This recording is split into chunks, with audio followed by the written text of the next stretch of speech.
हाँ जी, मैं सूबेदार मेजर SP सिंह गोसल, साबका सैनिक संघर्ष कमेटी नेशनल एडवाइजर।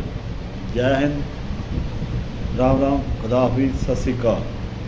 पूरे देश के साबका सैनिकों को, देश दी साबका सैनिक जथेबंदियाँ, JCO जान जथेबंदियों को अपील करनी चाहता हूँ और अपना संदेश देना चाहता हूँ कि जैसे कि हमने 14 नवंबर 2022 को एक कॉल दिया जंतर मंतर पे, पूरे देश दी जथेबंदियाँ वहाँ पहुँचियाँ और हमने उस टाइम अनाउंस किया कि कोई भी संस्था आगे लगे, हम सब उनके साथ, क्योंकि हमारे को संघर्ष की जरूरत है। ORP 1 ਦੇ ਵਿੱਚ ਵਿਸੰਗਤੀਆਂ ਹੋਈਆਂ, ਉਹਦੇ बाद MSP का मुद्दा पहला मुद्दा है, इक्वल पे फैक्टर का मुद्दा है, इसके इक्वल डिसेबिलिटी का मुद्दा है। ये सारे मुद्दे इशू पहले के हैं, ना कि अभी क्रिएट हुए हैं। और जैसे हमने इंतज़ार किया और 20 फरवरी को हमने जो है एक रैली का कॉल दिया, 20 फरवरी को जंतर मंतर पे पूरे देश ਦੀਆਂ जथेबंदियाँ पहुँचियाँ। काफ़ी संख्या ਦੇ ਵਿੱਚ 15 से 20 हज़ार तक साबका सैनिक पहुँचे और उसके बाद हमने कंटिन्यू धरना प्रदर्शन शुरू किया और धरना प्रदर्शन करते करते बड़े प्रोग्राम भी किए।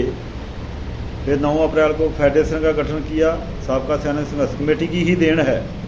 अभी जो साबका सैनिक के ऊपर उंगलियां उठा रहे हैं उनको मैं क्लियर कर देना चाहता हूँ कि जो फेडरेशन का गठन साबका सैनिक संघर्ष कमेटी के उपराले सदका ही हुआ है।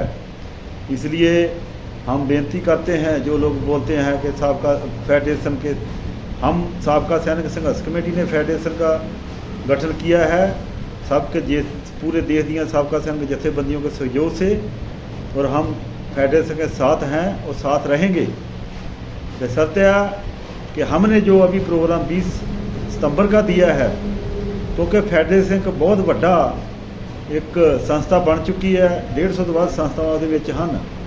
और जो हमने अभी कॉल दिया है साबका सैनिक संघर्ष कमेटी ने 20 सितंबर का, वो हमारी मजबूरी है, क्योंकि अभी बहुत शॉर्ट टाइम है। अभी जो एमरजेंसी जो सरकार ने 6 दिन का सदन बुलाया है 18 तो 22 सितंबर तक, इसमें FBA के पास इतना समा नहीं है कि हम FBA में पूरे, क्योंकि पहले एग्जीक्यूटिव कमेटी में मता पास होता है, फिर कोर कमेटी में, उसके बाद गवर्निंग काउंसिल, और गवर्निंग काउंसिल की मीटिंग जो है 17 सितंबर को कठुआ में रखी गई है। तो उसके बाद समा बहुत कम बचा। हमने कोर कमेटी में भी अपना इस निर्णय रखा कि हमारे को जो 6 दिन का सेशन चल रहा है इसका घिराव करना चाहिए, लेकिन जी FBA में ये अभी इतनी जल्दी मता पास होना असंभव था। इसलिए क्योंकि FBA कोई भी संस्था FBA के साथ एफिलेटेड है, उनको फुली अधिकार है, वो इंडिपेंडेंट कोई भी एजिटेशन कर सकती हैं। इसलिए हमने साबका सैनिक संघर्ष कमेटी ने निर्णय लिया कि हमने 26-20 सितंबर को संसद घिराव करना है, क्योंकि इसके अलावा और कोई भी संस्था आगे नहीं आई। केवल तो केवल जो नाम दे रही हैं कि हमने एकता रैली, फलानी रैली, तो जब 20 फरवरी को एकता रैली होगी तो बाद में क्या जरूरत पड़ेगी 12 मार्च का प्रोग्राम देने की, बाद में क्या जरूरत पड़ेगी 6 अगस्त का प्रोग्राम देने की। और रही बात जो संख्या बल दिखाने की, वो संख्या बल भी 23 जुलाई को सरकार को हम दिखा चुके हैं। अभी दोबारा से क्या जरूरत पड़ेगी ये रवारी रैली करने की। ये सब जितने भी हथकंडे हैं ये अफसरां द्वारा गाइडेड हैं। अफसरां द्वारा गाइडेड जड़ियाँ जथेबंदियाँ ने, जड़ियाँ फंडिंग दे रही ने, जड़ियाँ एजेंसियां दी जथेबंदियाँ ने, वो एक एडी वड्डी FBA जो संस्था बनी है, देश की पहली बारी बनी है जब से देश आज़ाद हुआ है। इन अधिकारियों को, सरकारी एजेंसियों को वो हजम नहीं हो रहा है। वो हमारे ही JCO जाना को आगे करके उनको लालच दे के, फंडिंग दे के ऐसे तरह तरह के प्रोग्राम लीक रहे हैं। अभी रही गल संख्या बल तो हम दिखा चुके हैं। तरह तरह के हम संवैधानिक तरीके ना सब एक्शन कर चुके हैं। DCO को मेमोरेंडम दे चुके हैं, MPओ को दे चुके हैं, तहसीलदारों को दे चुके हैं, और संख्या बल भी दिखा चुके हैं। अभी इससे बड़ी जो रैली 23 जुलाई को है, कोई रैली नहीं हो सकती। अभी संख्या बल दिखाने का मतलब नहीं है, संख्या बल ऑलरेडी दिखा चुके हैं। अभी मौका है जो लास्ट सेशन चल रहा है सरकार का 18 सितंबर से 22 सितंबर तक, ਉਹਦੇ ਵਿੱਚ ਆਪਾਂ सरकार ਨੂੰ दसना है। जो कि ਅਸੀਂ ट्रेलर पहले ऑलरेडी 23 जुलाई को दे चुके हैं साबका सैनिक संघर्ष कमेटी, क्योंकि वो FBA जो 23 जुलाई का प्रोग्राम था वो फेडरेशन वालों उलीकिया गया था, ना कि संघर्ष कमेटी वालों। वो फेडरेशन ने कॉल दी कि संसद घिराव करना है।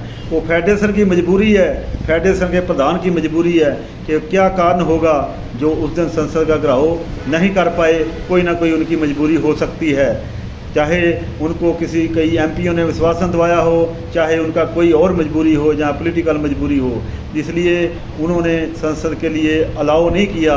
तो उसके बाद लास्ट में साबका सैनिक संघर्ष कमेटी आज तक जो भी प्रोग्राम लिखती है करती है, तो हमने किया, हमने एक्शन किया और एक ट्रेलर दिखाया।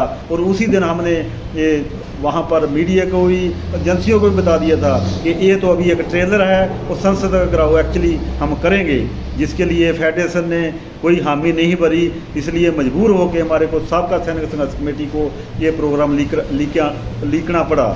इसलिए हम बेनती करते हैं, हाथ जोड़ के बेनती करते हैं, अभी रैलियों का कोई फ़ायदा नहीं। अभी रैलियां सब करके देख ली, कट करके देख लिया, सब कुछ सरकार को दिखा दिया, लेकिन सरकार नहीं झुकी। अभी लास्ट हथियार है, हमने संसद घिराव करना है, संवैधानिक तरीके से करना है, हमारे को संविधान ने अधिकार दिया है, अभी नहीं तो कभी नहीं। इसलिए मैं पूरे देश दिया जैसे जवान संस्थाओं को हाथ जोड़ के बेनती करता हूँ, जैसे आपने 20 फरवरी को साबका सैनिक संघर्ष कमेटी का साथ दिया, उसके बाद अभी तक देते आ रहे हो। हम फेडरेशन की तरफ से ये प्रोग्राम नहीं है, हमारा साबका सैनिक संघर्ष कमेटी अपने बल बुद्धे देते, अपने लेटर हेड देते ये प्रोग्राम लिख रही है। इसलिए हम FPA के साथ हैं और FPA के साथ रहेंगे। ऐसे कई लोग गलत अफवाहें फैला रहे हैं कि साबका सैनिक संघर्ष कमेटी थर्ड फ्रंट बना रही है, हमारा कोई फ्रंट नहीं है। कोई भी संस्था अगर एहो जी है नेशनल लेवल की या स्टेट लेवल की या जिले लेवल की, उनमें दम है तो साबका सैनिक संघर्ष कमेटी की तरह आप प्रोग्राम लिखो, हम आपके पीछे आएंगे। अभी मौका है, इसके बाद मौका नहीं है। सरकार चोण जाब्ता लग जाना है, ये लास्ट सेशन है, इसलिए आओ भराओ निकलो घरों तो बाद कोई रैलियां रूलियां करने का फायदा नहीं जे, अभी संसद घिराव करना है, ये लास्ट हमारा हथियार है। उसके बाद सरकार जड़ी है चोण जाब्ता लग जाएगा और अगली सरकार आनी है, उसके बाद फिर हम क्या लंबे संघर्ष लड़ते रहेंगे, 4-5 साल फिर किसी ने पूछना नहीं है। अभी मौका है, अभी मौका गवा दिया तो फिर आप 5 साल पीछे चल जाओगे। तब तक क्योंकि संघर्ष बार बार नहीं होते, कोई भी संस्था पहली दफ़ा अगर किसी ने इनिशिएट लिया है, किसी ने अपने सिरदर की बाजी लगा के प्रोग्राम लिख किया है, तो उनका साथ दो, ना कि उनकी टांगे खिंचो, ना कि तरह तरह दियाँ ऑडियो वीडियो पा के। अगर तुम खुद नहीं, थोड़े दे विच हिम्मत दम नहीं है, तो कम से कम जिनमें दम है, जो आगे लगे हैं, जिन्होंने अपने लेटर हेड को प्रोग्राम लिखा है, उनका साथ दो। एवं रैलियां रूलियां करने से कोई फायदा नहीं है, रैलियां ऑलरेडी बहुत हो चुकियां ने। एवं पोलिटिकल मैलेज लैन की कोशिश ना करें। अभी ये धर्मपाल सिंह अभी कहाँ से आ गए, पहला कहाँ थे जो अभी रवारी रैली कर रहे हैं? पहले क्यों नहीं इन्होंने कोई एहो जिहा प्रोग्राम लिखा? हमने तो पहले ऑलरेडी अनाउंस किया था कि कोई भी संस्था आगे लगे हम उनके पीछे हैं। अभी इनको कहाँ से चेता आ गया 12 मार्च ते 6 अगस्त ते अभी 17 सितंबर की रैलियां करने का? अगर एकता वाकई आप चाहते थे तो आपको 20 फरवरी वाले धरने के साथ आपको हाथ मिलाना चाहिए था। अगर वाकई आप जेसीओ जवानों के हकी मंगों के लिए इतने ही उतावले थे। अभी मेरी बेनती है कि आओ 20 फरवरी को दिल्ली पहुंचो, अन्यथा घर में अभी अपनी अपनी डफली बजाने का कोई फ़ायदा नहीं होगा।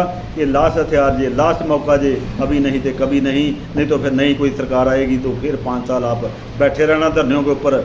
अभी मौका है, अभी मौका खुंज गए तो दोबारा मौका नहीं आना। इसलिए भाई, मेरे जितने भी साबका सैनिक भाई हैं, वीर नारियां ने, अभी अपनी हकी मंगों के लिए जागरूक हो जाओ, आ जाओ 20 तारीख को दिल्ली, 20 सितंबर को, और वहाँ से हमने संसद का घिराव करना है, जिसकी जिम्मेवारी पूरी साबका सैनिक संघर्ष कमेटी ने लिया है। किसी को कोई डरने की जरूरत नहीं है। साबका सैनिक संघर्ष कमेटी ने ऑलरेडी जितने भी प्रोग्राम लिखे हैं, चाहे 20 फरवरी का लिखे है, जहाँ कितने भी लिखे हैं, वो अपने बलबूते के ऊपर लिखे हैं। इसलिए हम केवल तो केवल अपील करेंगे, जितनी भी जेसीओ जवान संस्था है वहाँ पर पहुँचो, अपने गिले थके भूल के वहाँ पर पहुँचो, अभी नहीं तो कभी नहीं। जय हिंद, खुदा हाफिज़, राम राम।